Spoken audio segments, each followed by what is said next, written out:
Greetings, nerds. This is Scene and Nerd. I'm your host, Sarah Belmont, and with me, as always, is our Mr. Producer, Will Paul. How are you doing tonight, Will?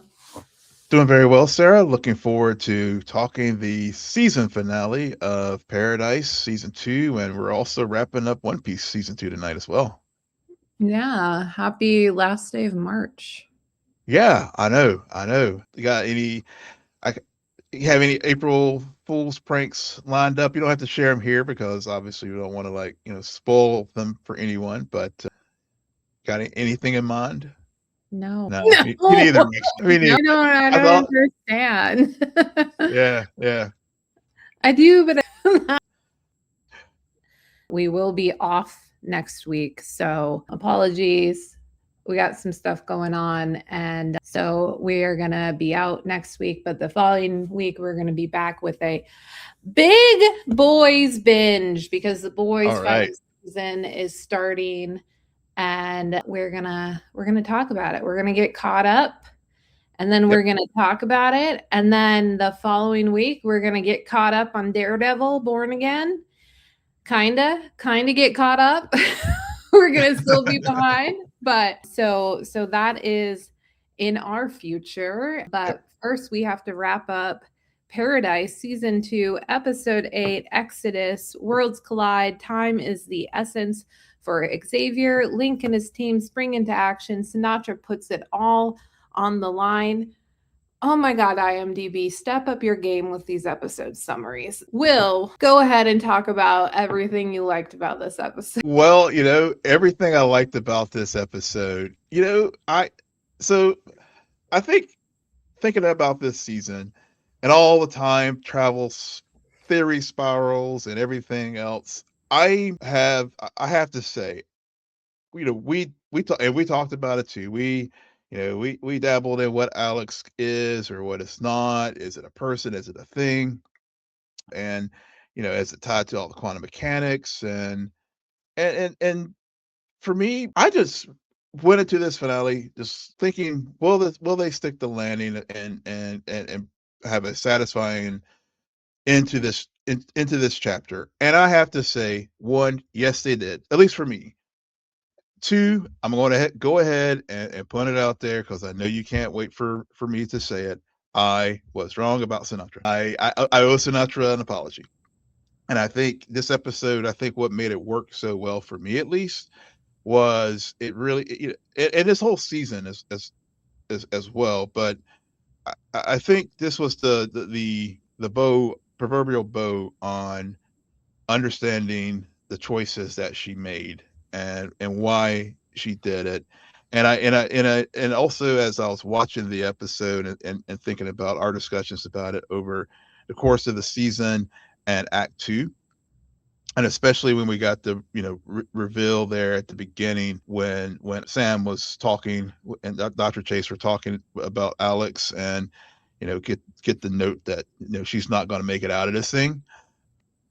It I again it really helped for me contextualize everything and why she was doing it. And so all the other noise that we've had about what Alex is and time travel and is it parallel universes and all that kind of stuff, yeah, it was there, but for me that was almost at this point kind of second, not secondary, but it, it you know I wasn't let down because that mystery box wasn't fully answered. Oh, okay. Because it like a lot of this was set up for season 3. Yeah. A lot of it was now that we have these people magically all in the same place and we've started the meltdown of the bunker, now we have to get them safely out of the bunker, except for Mhm. one. And then we have to remind everybody that there is a second paradise, a second bunker, and that Yeah. is the whole setup for the third season. Yeah. So let's talk about Samantha. Let's talk about Okay. her first. Yeah. Because you've already brought her up. And yes, I did want to hear a yes, Sarah, you were right about Samantha this entire time. Yep. I was I was That's like, why I I don't didn't want to bury the lead. understand his Yeah. hatred for this person. I don't know. So, and maybe that's also why, in a weird way, the fact that Will did not understand Sinatra, this payoff, if you will, for lack of a better word, with her character worked. While me, I was like, okay. I I wanted to fast forward through so much of her walking around paradise by herself, which also, God, I'm so glad I remember this because I knew that town looked familiar. That Mm. that has got to be where they shot Gilmore Girls. That is the Mm. same set design. That is, yes. Probably So is. Yeah. Well, I am yeah. pretty sure that is, I'm pretty sure it's Gilmore Girls because Yeah. I watched all of Gilmore Girls and Did yeah. they? Because yeah, because I mean that's one of the things. Just to go into the production for just a sec. The show it is one of the few shows now that is actually shot in Southern California. Yeah, yeah. And that's Like and it that's looks like it's on a lot, and I think we pointed yeah, that out from the very beginning. yeah. I didn't put 1 and 2 together of because Mhm. it was like because I think I said when we were discussing the pilot, I was like, "Yeah, the town looked weird." It Yeah. looked weird, and then you put together the pieces of where they are, and you're like, "Oh, Yeah. that's why it looks fake." Like, Yeah. there's something about it that looks unnatural. So I just somebody else pointed it out online. So, but to go Yeah. back to Sinatra, yeah, I've also listened to a few reviews, and so I'm not going to take credit for this, but it does help me articulate what bothered me because in a way she took the fact that she was going to die real well, Mhm. and I understand why she was fine with that because of Dylan, but it also didn't work for me because of Dylan, if that makes sense. Yeah. The Because there's so much, like, put Alex aside. I don't really care about that. That's a machine. We're talking about a Yeah. human being who is a character who was very prominent throughout these last 2 seasons. And because it was a kid who was died, and Mhm. that loss and that grief made spurred Samantha to become the Sinatra who we meet in season 1 in present day. Yeah. Yeah. Then we're introduced to Dylan, aka Link. I prefer to call him Link personally. I think that's a much Yeah. cooler name. And there's so much still about him that I'm unclear about, that some of the moments, like that moment when she in her own way says goodbye Yeah. and Yeah. grabs his face, I thought was one of the most awkward scenes I have Well, seen see, in a that's while yeah. because See, he yeah. doesn't understand. He does not equate her to his Mhm. mom. Right. Right. So this is a complete stranger who you had a verbal sparring match with just 24 hours ago is suddenly looking at you and saying these weird affectionate things to you, and I also think he acted strange because I would have been like, okay, can I shoot her now? Like, this Yeah. lady's freaking me out. But then again, he was also just got the news about being a father and everything. So like there was a lot of character stuff in this finale that I felt, in a way, I felt as though, in a nutshell, for me, there was a lot more emphasis on style over substance. I have to Oh, say, for me, it yeah. just like a lot of the character beats did not work. Like the Mm. overall character arcs fell flat. Yeah. So I got yeah. That's fair. I mean, I hear. I mean, I don't know. I think I do disagree with you on that. I think I think the character beats actually do work. I mean, and because I mean, to your point about, for example, the interaction between Samantha and Link, it there are a couple things there. One, I mean, yes, she thinks that whatever the manipulation that the AI computer done worked, and they brought Dylan back. but even at that, she does have a moment, and I think this is where I was like, okay, to pick up on my earlier point about why this worked for me as far as Samantha, she still does have some self-awareness of like, maybe this is still my grief talking, or this is my wishful thinking of that this is my Dylan. It's just, from and so, and then of course on his side, I think you're spot on. I mean, he's probably like, yeah, this lady is crazy, and doesn't have that, that feeling. And I think that's honestly an intentional thing that the show sets up to not definitively answer the question of whether or not this is somehow her Dylan, he survived, or this is even her son. It could just be something that was, but again, since Alex was, trying to manipulate things, and we have seen the evidence of that with, sending the messages back, and some of the things that Dr. Chase was telling Samantha.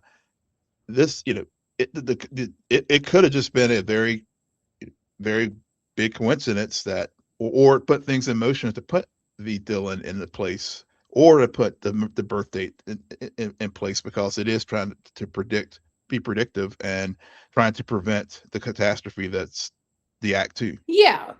There's course correction going on. I mean, that's the whole thing that I took away from Alex, is that it has been course correcting. And so every time you see a nosebleed happen, there's been some sort of course correction that allows certain events and people to meet in certain instances, and for Yeah. people to choose not to kill a person versus kill a person. Because and I recognize that there's that throwaway line about her saying, but she says that before, and so I was like, okay, that makes sense. And then they have that weird moment, and I'm like, okay, I don't Yeah. know.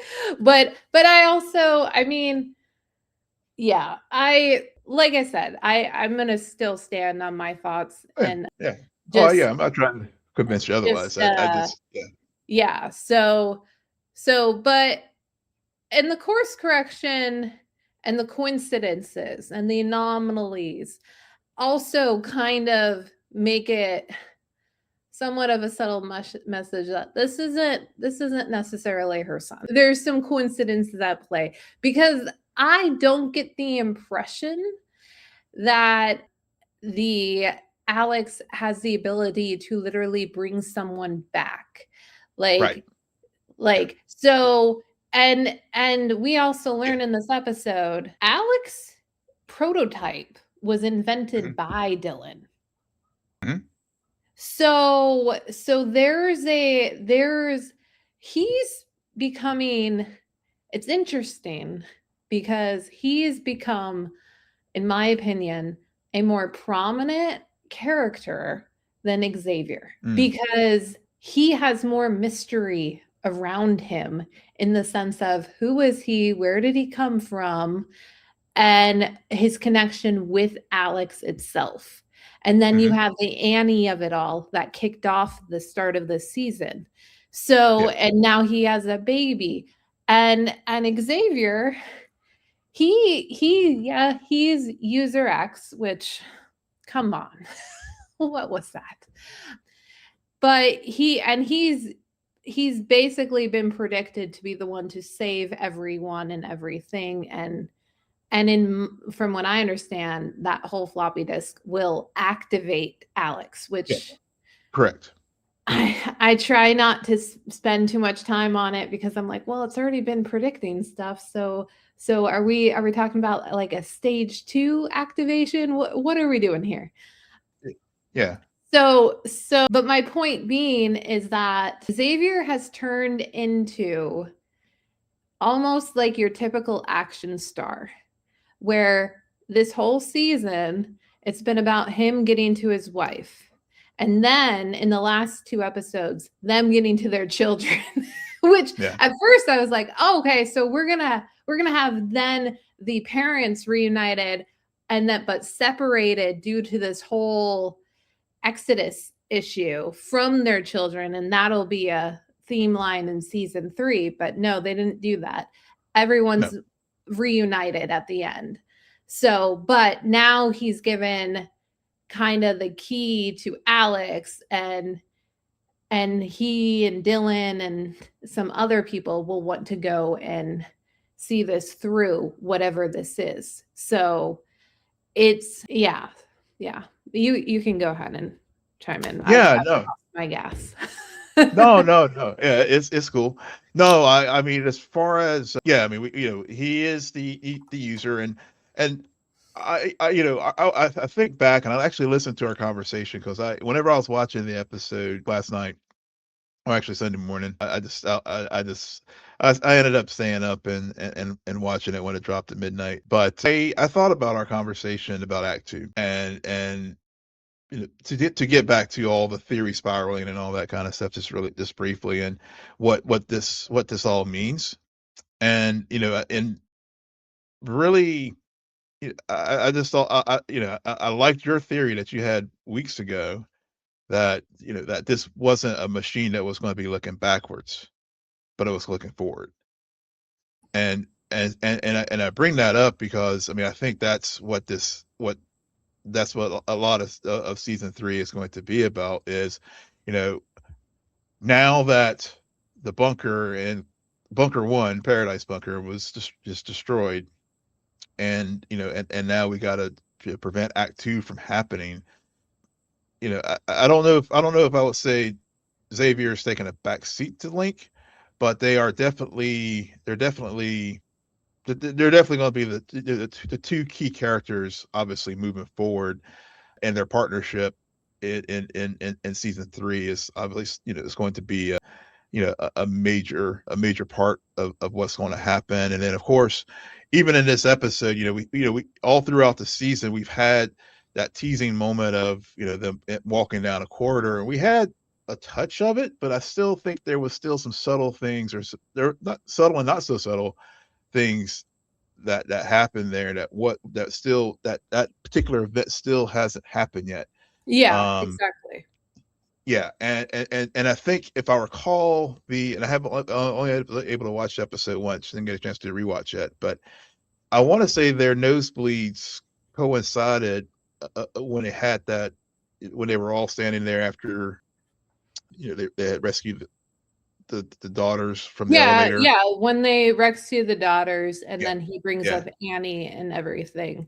Like, yeah, I do think the nosebleeds are very much indication that Alex is course correcting. yeah. And there's a reason why Alex had to get Xavier to crash land near Memphis. So Hmm. Annie can find, because Yeah. Annie's pregnant, and there's a reason why Link got a nosebleed too when he encountered Annie. So Hmm. it's a very, very much that I understand Yeah. and Yeah. can appreciate it. And I agree. Like, yes, this is very much, there's a reason why they kicked it off explaining Act Two. There's a reason why in this finale they started off with a flashback and us learning about the creation of Alex. Mhm. And they start with Henry explaining quantum error correction. Like, it's a course correction, but it's dangerous, and it's they went from in season 1 with the ice melting global warming issue straight into Yeah. AI in season 2. Yeah, I did. Yeah, I did know that. I did notice that. I was like, yeah, because yeah, Just swap them out. Who knows what if I mean, we do yeah. know we're So getting yeah, a third season, and this show has kind of been designed for a 3-act play, but you right. never know. Yeah, As Sterling K. Brown yeah. has said, if there will So be a fourth. You know, right, you don't know. you don't know. Yeah, yeah. Yeah, I was wondering if you saw it. Yeah, I saw. Oh, I did post his note his Instagram reel from yesterday. But yeah, I mean, to your point though, getting back to like the calamities, because we did, you're right. It was we had Oh, the I know what I wanted to say. volcano. Yeah, Sorry, I had a thought and I wanted to bring this up because the one thing that kept going on in my mind throughout this episode, considering how it starts and considering all of the theories that have been out there for weeks and all of the expectations and all of that, and it's kind of leads off of the conversation we ended with last week about Xavier and his role in all of this. And I understand yeah, he's user X, whatever, but yeah, what I would find so much more interesting in season 3 is if the whole Link Anomaly Dylan thing is a complete red herring and it's Xavier who's an anomaly. And I say this yeah, because if you think yeah, back at season 1, there were some conversations, especially with Dr. Tharabi and Samantha early on, about mm, the selection of who gets into the bunker. And for some reason, it came off as Xavier wasn't necessarily selected. Like Cal, like was like, no, he's coming. yeah, I don't care what you say. Like yeah, there was a vagueness about it where he was the something that they did not account for. So yeah, that kind of, considering all of the discussion about anomalies and coincidences, I revisited that conversation and mhm, theme that we discussed in the first season throughout this episode because I yeah. think that very fascinating. That Um, is, I love that. I love that theory, and I think even more so we also couple it with the conversation that Samantha and Xavier had too, where she's like, "I think you may have been the only decent person down here." exactly. Yeah. Yeah, yeah, Yeah, there and I know I'm harsh at times, like style over substance, but I do think that the Fogelman will sow seeds because I think he does at the end of the day want to take things into an unexpected direction. So, and I know he's capable of that. yeah. I just felt like overall, there was something very mechanical about this finale. Mhm. And you know me, I hate Yeah. the at the last second person, like, oh my God, why? Why? It's such a crutch. We don't need it. It's such a crutch. But so it's just like stuff like that is where Yeah, I come off with that style yeah. over substance critique. Yeah, I hear you. I hear you. I mean, there were some stylistic things. You know, the one obvious one is the bookend. The bookends of the series started with Xavier running through paradise, and then this season ends with him running out of paradise in the same. I mean, I I like that. don't I don't find that to be a book ending. I really don't. Because we're talking about, to me, okay, I would give you that if at the end of season 1 he was running out of paradise because Yeah, that is like one chapter. But yeah, we started this season with Annie. yeah, And so the fact that, so to me, and maybe that's also the other thing, like in looking back at this season, I think the strongest episodes didn't occur in the bunker. yeah, The strongest episodes was when we were spending time with Annie or Terry or the mailman. like yeah, yeah, and we were seeing we were getting told different stories that and being shown different perspectives of this mhm, world that has now been created and how people have survived outside of the bunker yeah, and the world that has existed for the past 3 years and being yeah, told those stories where the bunker in itself has been so much of a MacGuffin, and I'm afraid Alex is turning into a MacGuffin that oh, totally. that Yeah, it's like, okay, so yeah, now we yeah, put Yeah, so but I just don't find that to be a book ending because Yeah, of where yeah, the maybe. points are. Well, maybe bookend is not the maybe bookend is not the right word, but it is a maybe it was a stylistic choice. Maybe that's what I Absolutely. should They say. love Yeah, K Brown yeah, running.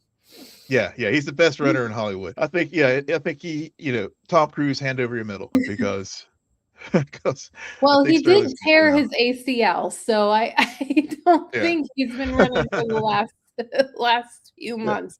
yeah, yeah. So, But yeah, I mean, but I like you are right though. I think the Alex of it all has become the MacGuffin, and I think to and I think that's why whenever I I didn't lock into that when I was watching the episode. I mean, all the quantum entanglements and all that kind of stuff. I was like, okay, yeah, that makes sense. But to me, to me was what the one just having to eat crow and tell you, Sarah, you were right. I was way too hard on Samantha for the last two seasons. But that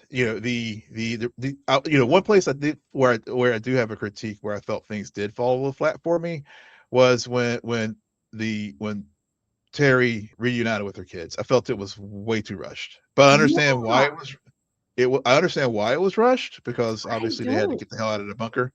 But I just felt that for that moment I was really expecting more. Yeah, thank you for bringing that up because that was another thing where there was something so off about the reunions Yeah. and where I felt like in a way we got more of Sarabi awkwardly reuniting with Xavier and his wife than we got Yeah. like the kids because Presley was like, "Hey mom, oh look, the Yeah. boyfriend I've been hunting down for the Yeah. last week or two. So let Yeah. me go make out with him. See you later." Yeah.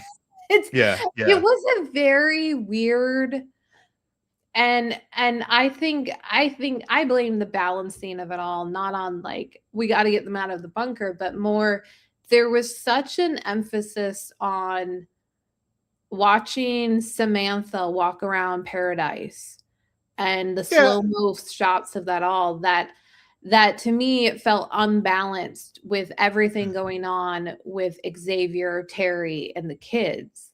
Yeah. And it pulled focus, which Yeah. I've had an issue with for a lot of this season Right. because of like it's been very unbalanced and which in a way then leads to this big reunion kind of being pushed to the side because you got Yeah. all of this So you want to send out your big villain in this way in this redemptive way, yeah. but Yeah. yeah, so it's Yeah.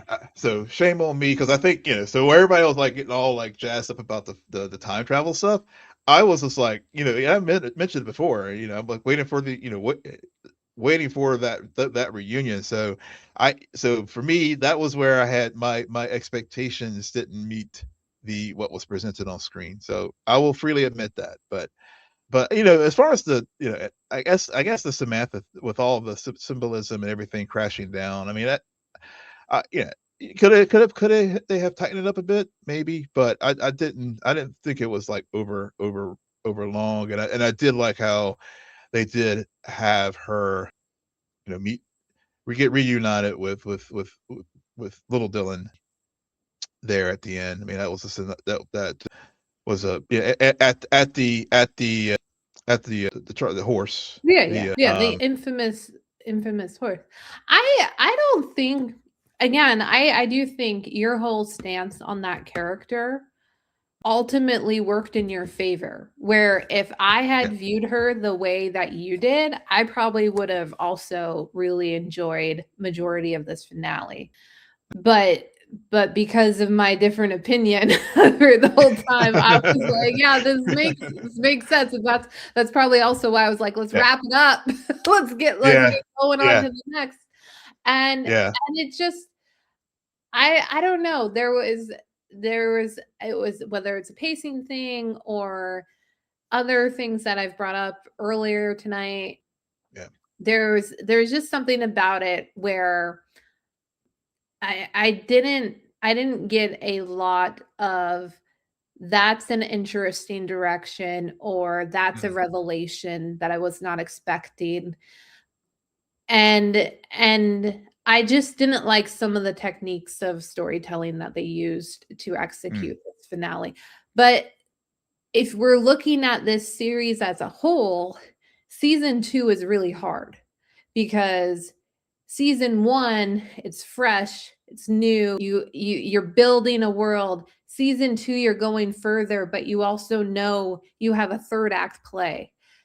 yeah, So this is very much a bridge season. yeah, And so I do think that it serves its purpose to be that mhm, bridge. And I mean, they also did the thing where it's like Tharabi kills Jane. Oh wait, well let's go back to the shower. yep. The crime scene where everything For sure. happens is in Yeah. Doctor. I'm surprised Samantha didn't die in Tharabi's shower. Come on, that's where everything happens. But Everything, and yeah, Jane yeah, isn't there. And so yeah. that I'm also bringing this up.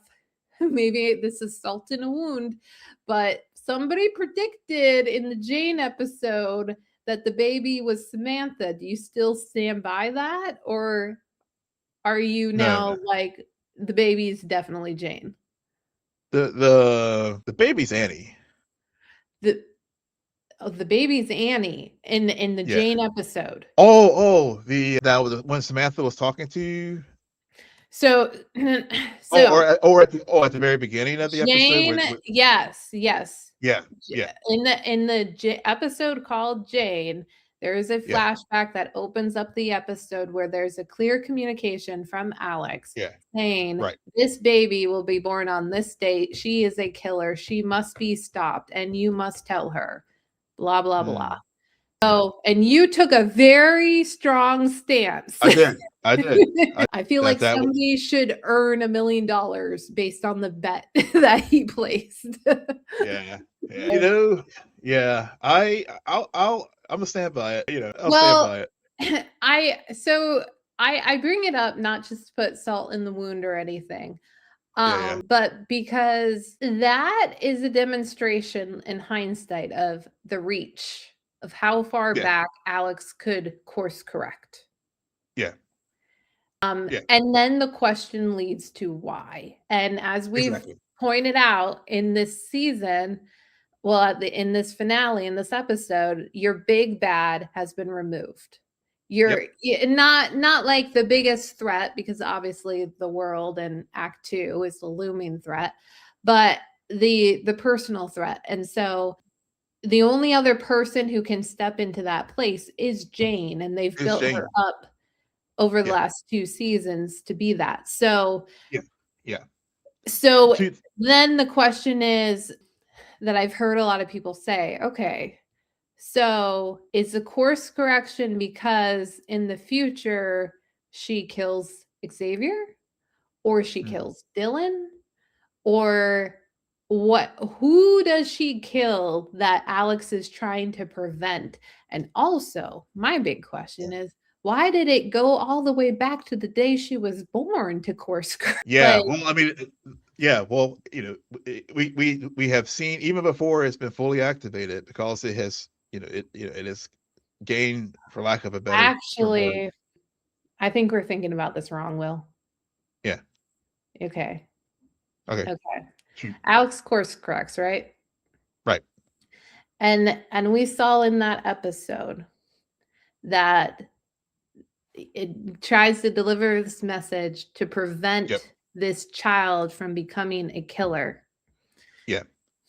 inadvertently making the child become a killer. But Mhm. we're led to believe that Alex is so smart, it could have predicted that. So I Right. wonder if actually Alex purposely delivered that message knowing that that would create Jane into a killer because she does kill somebody. She is needed to become the She's type needed. of person to take out somebody. And maybe that is Yes. Xavier because it's a self-defense mechanism because She needs to kill whoever is threatening Alex. I It's think your second theory, I think, is more on point. yeah. Yeah, because Alex, because if Alex is, yeah, I think it's that second.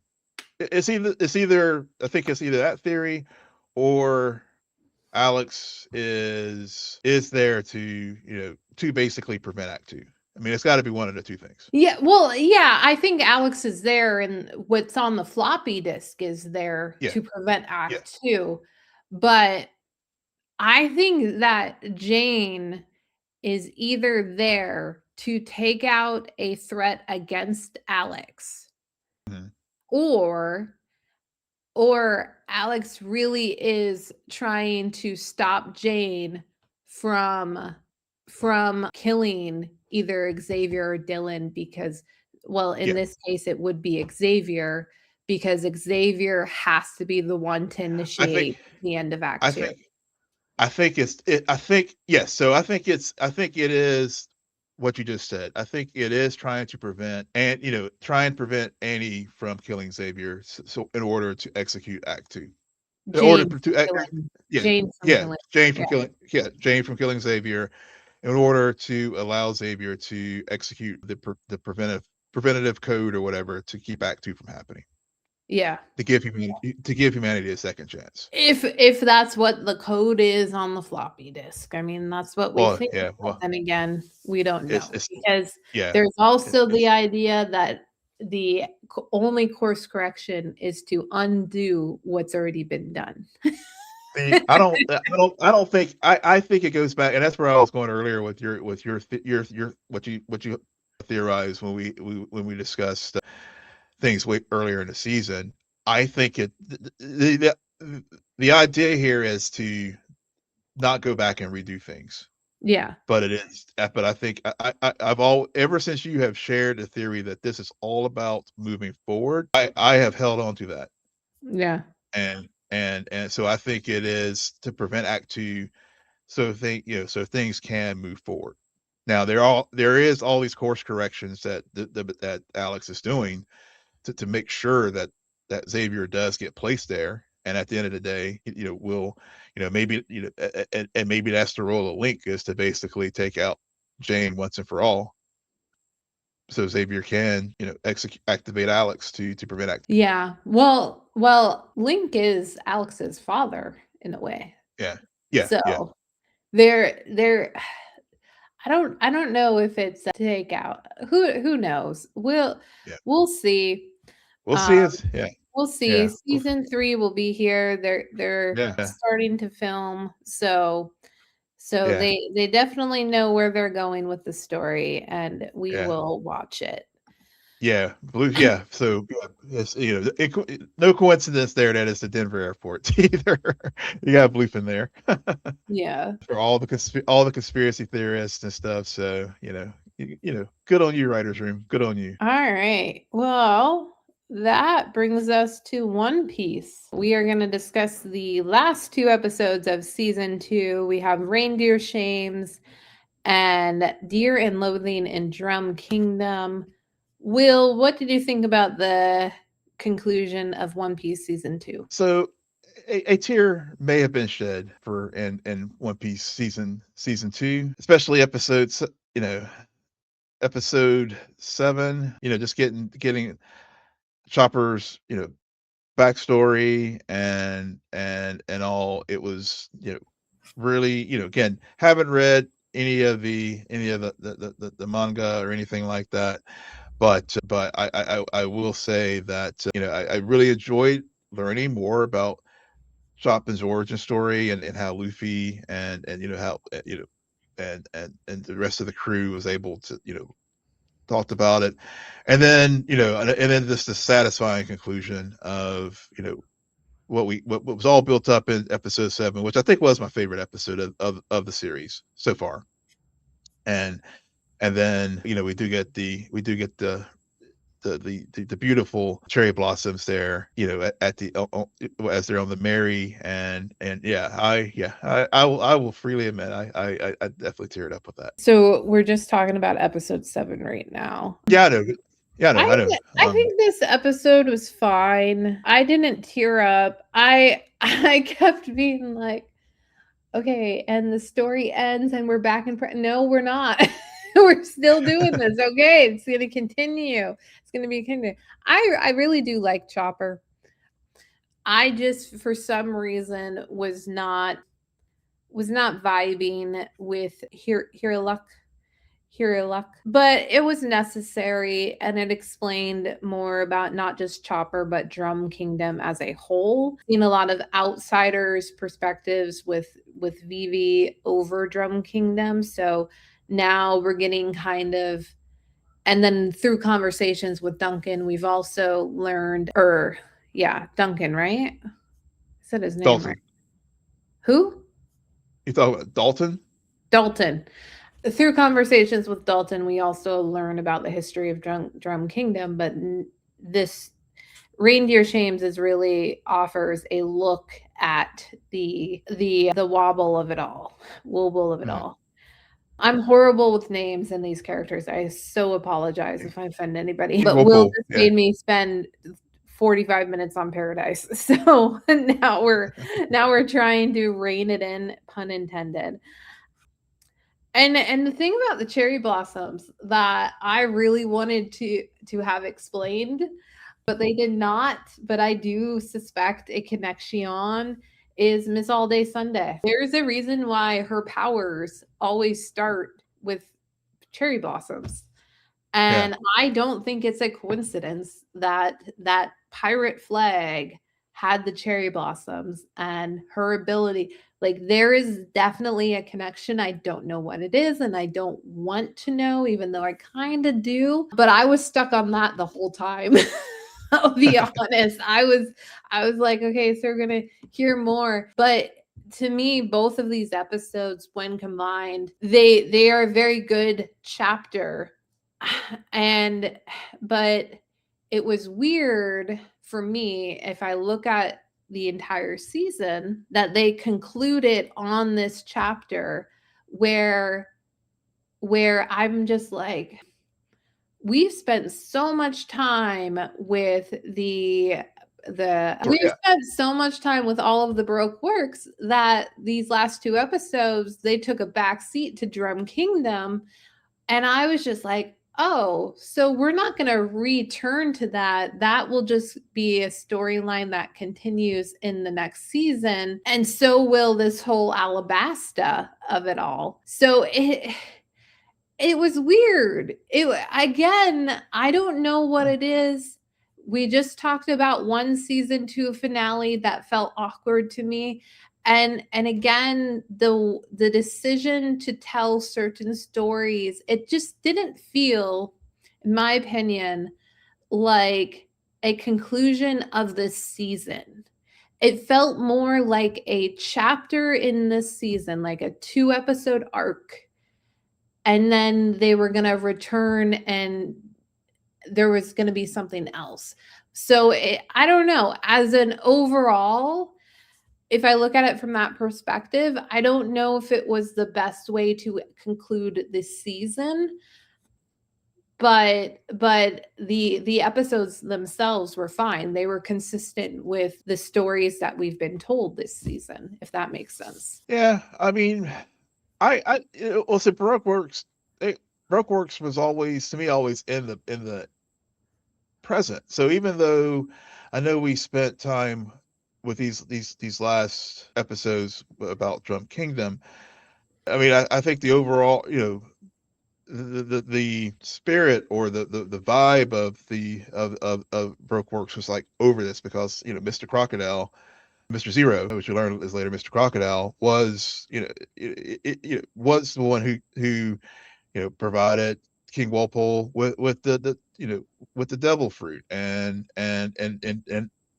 took advantage because of the with Alabaster, the civil the civil war between the war Yeah, between the two kingdoms and stuff. I mean, those were all, to me, were all being influenced by the works. yeah, that's a So fair point, that they were pulling the yeah, strings for this conflict that was occurring. Yeah. And it definitely, I mean, if in terms of the season, it does seem to all have been about getting Vivi on board as a straw hat, and then also now getting Chopper on board as a fellow. So like, I don't know if the crew is finished, but I do feel like okay, this can we be finished for season 3 and maybe tell some stories with our crew members now, like the Usup arc that we had with like the 5th and 6th episode, if that makes sense. Yeah, yeah. Well, I mean, again, and I think this is just where, obviously for folks who are familiar with the source material, will could definitely educate us on what we're all missing here. But to me, I think you need it to your point, as you said, you're bringing Chopper, you're bringing Viv together with the whole crew, so that now as we move to the next set of adventures and the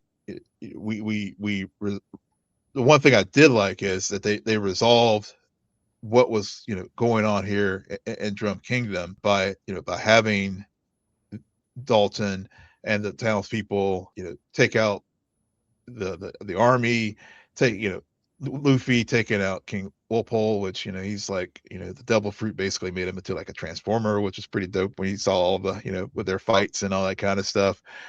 So all the so to me it was good that they just kind of wrapped the Drum Kingdom chapter up so that, okay, to your point, now when we go to subsequent seasons, we can focus on the next chapters in the story.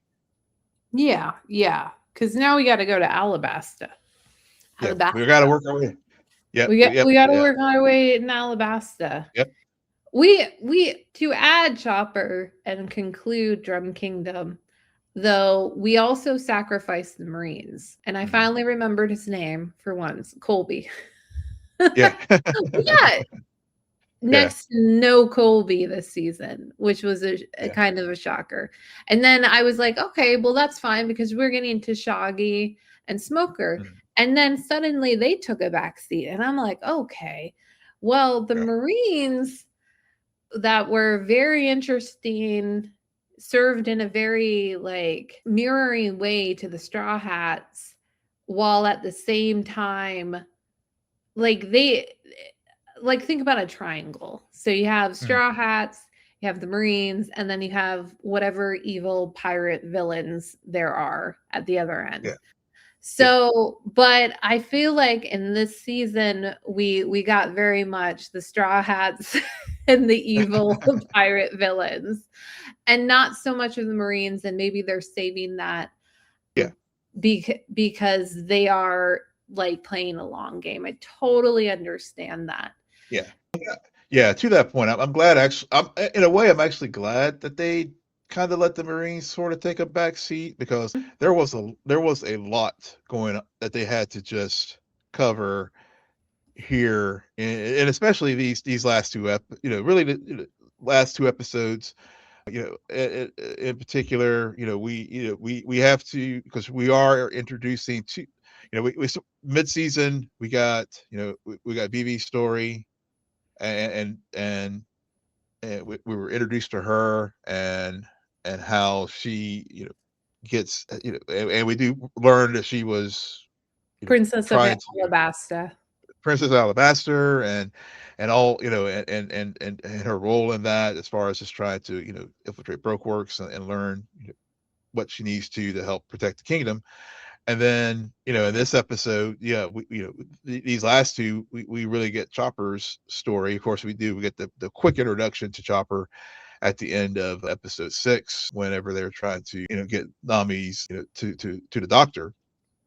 So to that point, I'm glad, so I think it would have been way too much if they had they had I think they had the right amount of Marines, so they didn't get they didn't take them completely off the table, but they had just enough little appetizers for them in this season, that to remind us that they're there, but and they are are, for example, with Smoker and Tashigi having, their moments in the previous episodes and in these episodes too, as far as, intercepting the messages and hearing what Sanchi and Mr. Zero messages going back and forth when they were Mhm. on wax. So yeah, so those were, I think that was the appropriate amount of what we needed of the Marines this season, so that whenever we do get to the third season, which is in production right now, so hopefully won't be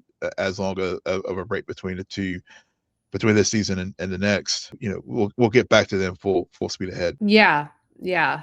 They love to build. They're building a world. That is for Yeah, sure. They're building a world, and I know yeah. we're gonna get back to them and everything. I guess in a way, the it almost feels like we need two, or I need two more episodes for this season, and I probably don't, because less is always more. But I'm just having issues tonight with finales and character arcs. Mm. And if I think about Luffy, who's our captain, our king of the Straw Hats, who wants to be king of the pirates, he didn't really go. He's the same Luffy, for better or Yeah, for worse, yeah, at the start of the season and at the end of the season. And I guess that's the point. yeah. I guess that's the point of Luffy.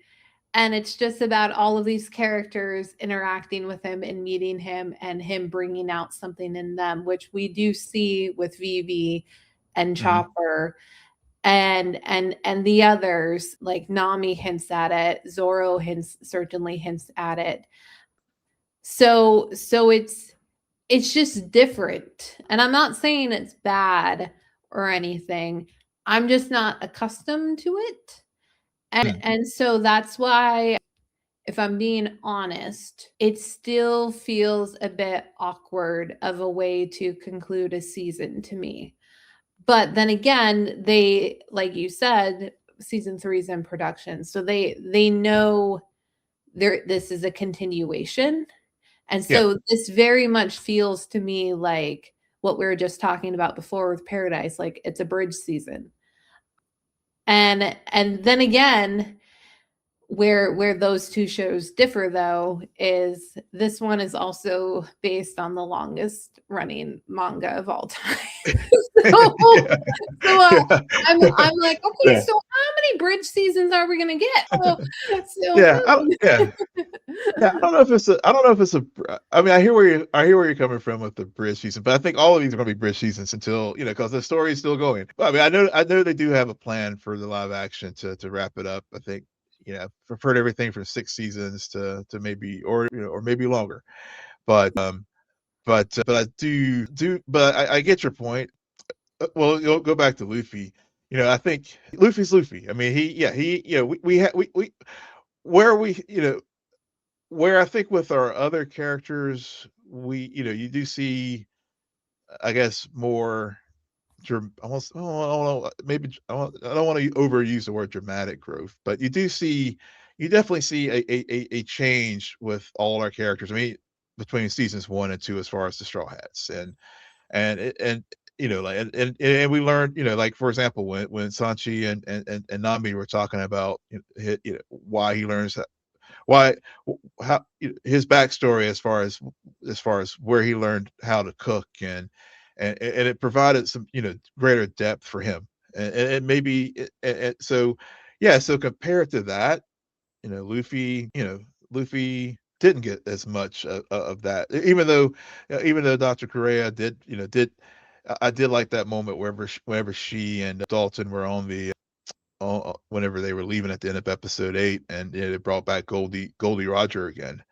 So so to me, that was a good, like, putting it again, reminding us again that connection between Luffy and Goldie, and which we got at the beginning of the season, and they just reminded us that here at the end of the season as we move to the third. So yeah, so so for me, that was I I I was satisfied with that, and I think that's what really really made one of many reasons that made these episodes stand out. And then also, I know you weren't big fans of Dr. Hurlock, but and, I going back to episode 7 real fast with his relationship with Chopper and the bond that they created there. I mean, I guess, and I guess that's why when I started my comments tonight, where I was like with I started immediately with episode 8, was just because some tears were shed, was because I did really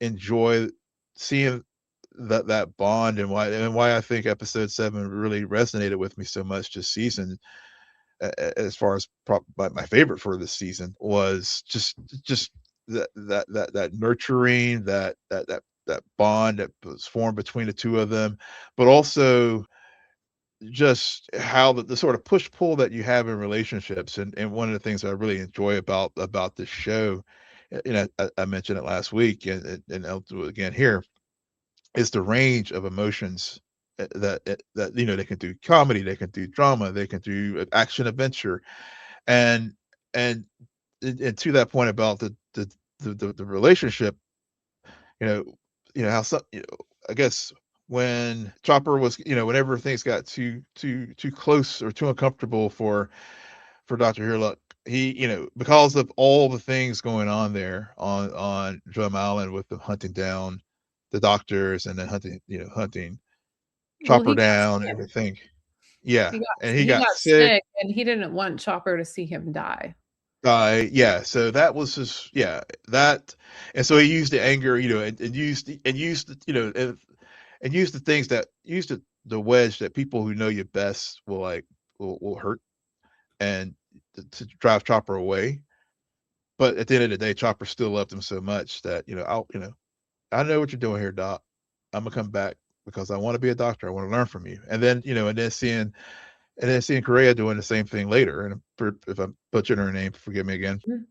But that same dynamic too, where, where she, because she she was happy. She knew that he had to leave the island to go with the Straw Hats, but at the same time, she had also bonded with Chopper, and it was, and her hurt of having to see him go. She just didn't know how to, like, how to articulate it. And, and then she also had that same kind of feeling with Hero as well. Well, I think it's like hope Yeah, yeah, was the ultimate cure, is that you were yeah, dealing with people in a hopeless situation, and so yeah, at yeah, the end, that's what they needed. That was the medicine, was hope and the willing to just be good and pure, and that's yeah, what Chopper presents, and the innocence of Chopper, who thinks he figured it out, he did the thing, and it wasn't the cure all, and it's the exact thing that worried Kira, is mm, hope also kills people, because yeah, yeah, you got to be skeptical. So it is a very interesting dynamic that they brought up there, in terms of medicine and cures, and outsiders and insiders and the class system and all of that, within Drum Kingdom. So yeah, so I do give it that. And again, Chopper is just adorable. So it's hard yeah, not to like Chopper and not to want to protect him at all costs. Totally understand. Totally understand why Kura, like, didn't want to say goodbye, but ultimately, like, she be good. She be good. yeah. And I think we're gonna see her again. I mean, there's a Oh reason yeah, why they left her and Dalton where they did with Drum Island. yeah, And so, all right. Well, I think on that note, that lets us conclude One Piece season 2. Will, why don't you tell our listeners where they can find you? yes. You can find me on all the socials at Will M Polk, WILLMPOLK. You can find me there too at SJ Belmont, SJBELMONT. Please follow our crew on X, formerly known as Twitter at Scene and Nerd, on Blue Sky. Friend us on Facebook, follow us on Instagram and Threads at Scene_Ed_Nerd. And visit our website, www.sceneandnerdpodcast.com. But most importantly, rate, follow, and comment on Apple Podcasts, Spotify, YouTube, or wherever you get your podcasts. Good night, Geek Out. You're welcome.